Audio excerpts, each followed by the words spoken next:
Happy Friday, happy Friday, happy Friday. YouTube, how you doing? How you doing? How you doing?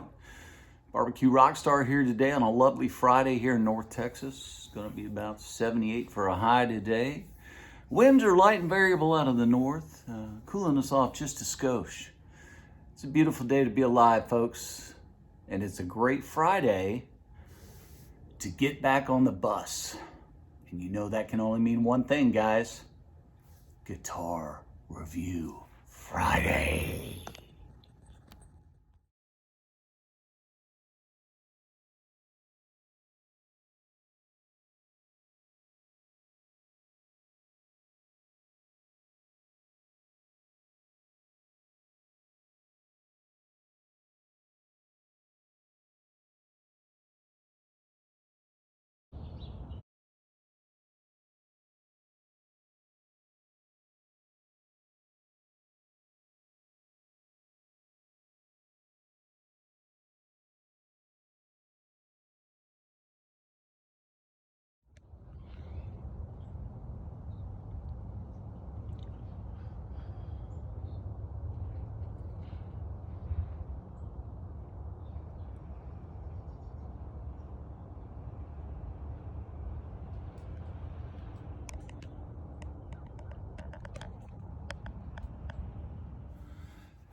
So today, guys, we're very, very happy to bring you the 2019 Epiphone Les Paul. And this is not just any Epiphone Les Paul, guys. This is a signature model of our guy, Tommy Thayer. See, can we read that? Can we read that? Can we read that? No, let's get it to where we can read that. There we go. Tommy Thayer, guys. And if you don't know who he is, he's this guy. So Tommy's been in the band Kiss for the last 20 or so years. He filled in for Ace Frehley, as you can tell by his makeup. He's been a mainstay in the band longer than anybody else, other than Gene and Paul, of course, the original founders and co-founders of the band. There's been a revolving door, so to speak, at guitar in the band Kiss. So originally he had Ace Frehley on lead guitar. Then he couldn't handle it, got drunk. I don't know what happened. He's supposed to go in to record the Elder album. Didn't show up, so they brought in a ghost guitar player / writer, a young cat by the name of Bob Kulick, who later was replaced by his younger brother, Bruce Kulick. We'll get to him in a moment. Bob came in, he helped finish the album that Ace wrote guitar parts for but couldn't perform. That's my understanding. I'm a big Ace Frehley fan, so I hate to say this. But Bob came in and finished the album so that they could, actually, him and Bob Ezrin, the producer, actually played the guitar parts to finish up the Elder album. And then they recruited a guy for Lick It Up album, not Lick It Up, I'm sorry, Creatures of the Night, a young cat named Vinnie Vincent, who was in a younger band. I forget the name of that band.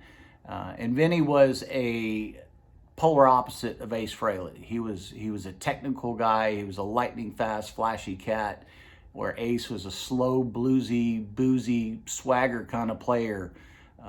They got this cat, Vincent Cusano was his real name, is his real name. He's still with us, he's still alive. But he went by the moniker of Vinnie Vincent for the band. That lasted one tour. Bupkis, he's gone. In comes Bob Kulick again with his younger brother. Who? Bruce Kulick, that's right.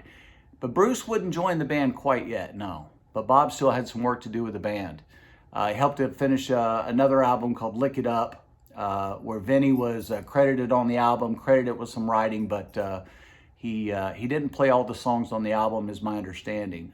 Bob Kulick came in, again with Bob Ezrin, and I believe he helped finish that album as well.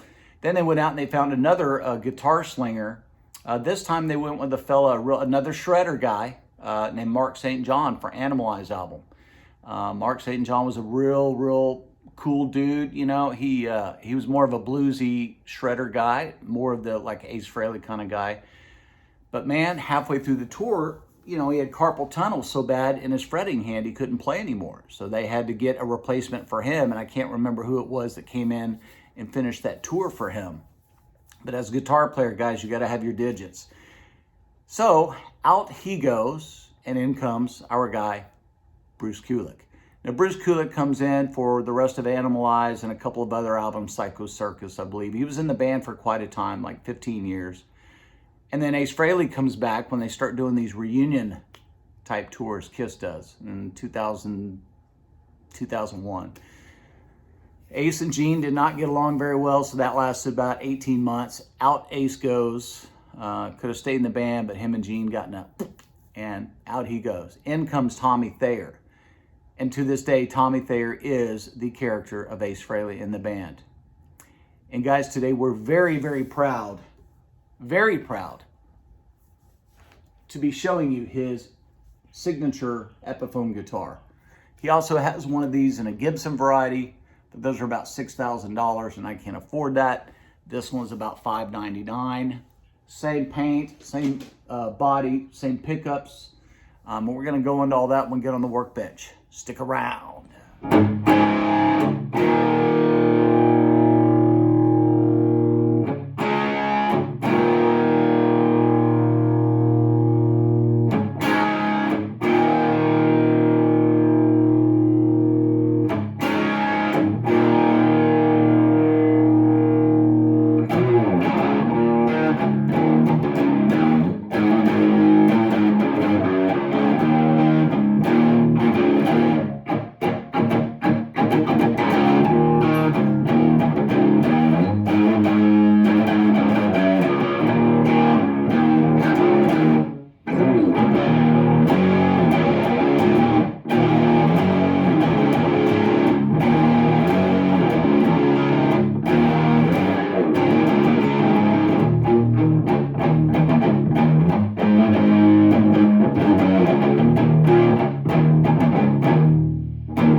Okay guys, so the down and dirty real quick specs and features of the guitar. Of course, you're gonna have your 2-volume, 2-tone knobs on this beautiful instrument. These are very nice pots that I had installed onto this guitar. They did not come with 500K pots. I had those installed. This came with a quick connect system. We opted for a 50s hand-wired method. Took this to my luthier over in Garland, Texas, whereby he did the surgery on it, basically took out the quick connect, took out the dime alpha pots that were in there, and he put in US made wiring, and he put in 500K pots. Guys, this is a polyurethane finished guitar. It has about 1 pound of glitter, as you could tell by the photos earlier. We do have a mirror pickguard here, guys, which in his other 2 guitars, Tommy Thayer also opted in the white. He had a white guitar, Epiphone Les Paul, that also had the glitter. Was not as showy as this, so that's why I decided not to get that one. And then he also had a white Gibson Explorer Epiphone with glitter in it as well. I'm not really an Epiphone fan. They feel weird for me to play, so I didn't get that one. I got this one because I love Les Pauls. This guitar, guys, is just, out of all the guitars I've ever owned, I could never sell this one because it is just so me. It just fits me. It feels good. It's so dynamic. I can get so many tones out of it. I would be here for a year doing volume comparisons and tone comparisons for you guys to show you all the tones I get, both clean and dirty. Guys, the bottom line is when you pick up this guitar, you don't play clean stuff. You're not playing, you know, Charlie Chaplin stuff on there. You're grinding out some heavy duty stuff. So, and the reason you're doing that, guys, is because you've got a beautiful Epiphone stop bar tailpiece. You've got your two-pneumatic bridge here, guys. These are going to be pretty heavy duty quality. And then moving up here, guys, you're going to have your chrome. These are actual chrome. These are not plastic coated. I don't know if you can hear that. These are chrome pickup rings, bezels, okay? These are actually chrome. These are not plastic. I know some people said in their review they got plastic ones. Mine are chrome. They've actually been out of the guitar, and I felt them. They're very heavy. They're chrome. The reason I bought this guitar, guys, Seymour Duncan, USA made Seymour Duncan pickups, both in the bridge. This one's got the blue bobbins. This one is a nickel-coated, what they call a covered pickup. So this has got the cover on it, as you can see. This one does not. This one is blue. I don't know what this one looks like underneath, but I would bet it's probably black bobbins instead of blue. Same exact pickup. These are very high output, guys. Everybody in the 80s used to use these because they give you great, heavy, crunchy, distorted sound. Great pickups. I've never seen these come stock in an Epiphone, okay? Moving up the guitar, you've got your three-way chrome. Again, chrome, not plastic. I think the tip here is plastic, but this, your poker chip there, guys, that is actually a chromed material, okay? Moving up the neck here, guys, you've got 22 medium jumbo frets on your Indian Laurel fingerboard here, okay? This is not a rosewood. I wish it was. The frets are beautifully dressed straight out of the box. The guy I bought this guitar from obviously didn't really play it a lot. So when I bought the guitar, I brought it home and I put new strings on. But before I did that, I cleaned the whole neck and I dressed the frets. But they were very clean as it was. Guys, it does have the binding around the neck, as you can see here. Okay, the fret ends are just beautiful on this guitar. I mean, just listen. Just listen. The thing just resonates. Listen. Guys, that's not even plugged in.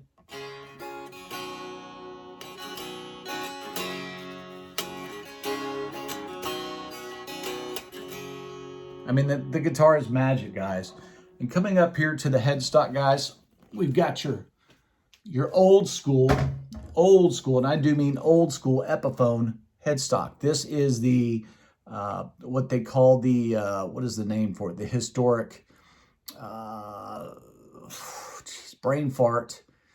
It'll come to me in a vision. If I remember it, I will. It's Kalamazoo, guys. This is called the Kalamazoo headstock. Okay, it's a very historic. This is also the same headstock that you will find on the Epiphone Casino and the Riviera. Kalamazoo, because originally, guys, these were made in Kalamazoo, Michigan. Okay, that's why they have that Kalamazoo headstock. And of course, you have the chrome. Again, guys, that is not plastic. This truss rod cover here with the Tommy Thayer, that is chrome engraved. Of course, you have his signature on the back, guys. You have, you've got your beautiful, beautiful. I mean, these things, guys, are. I don't even know why. For the life of me, I just don't understand. And by the way, I said this guitar was $599. It's not. Guys, this guitar was $999. I don't know why I said $599, but these are Grover sealed machine tuners, okay? These things are smoother than a baby's bottom, guys. These are the kind of tuners you want. These are American made. They hold up well. Here on the other side, guys, we do have a Graphtec nut, which is a new addition for Epiphone. Normally they have cheap plastic nuts on there that are not cut. The string slots are not cut correctly. These are snug as a bug, but yet I put a little bit of nut juice on there, a lube. Nothing gross, guys. Get your head out of your gutter there.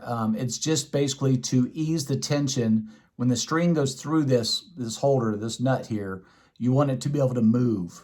And you don't want it to bind up, because then you'll have a ping. If you ever tune the guitar and you hear it go ping, it's because you got too much friction here at the nut, okay? So, guys, I think that's about all I could tell you about this beautiful thing. You've heard it play. You know, guys, I play this guitar. I don't really know a lot of Kiss songs, so I'm sorry I couldn't offer you a whole bunch of Kiss. If I got started playing Guns N' Roses on this thing, we'd be here for another whole month. This thing plays Guns N' Roses better than it plays Kiss. I don't know why, but it just sounds better for Guns N' Roses. Weird as that may sound. I didn't give any Guns N' Roses because if I started, I would never stop. Guys, hope that you really enjoyed this, and we'll be back in just a minute.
All right, guys, that brings us to the conclusion of this Guitar Friday review and demo.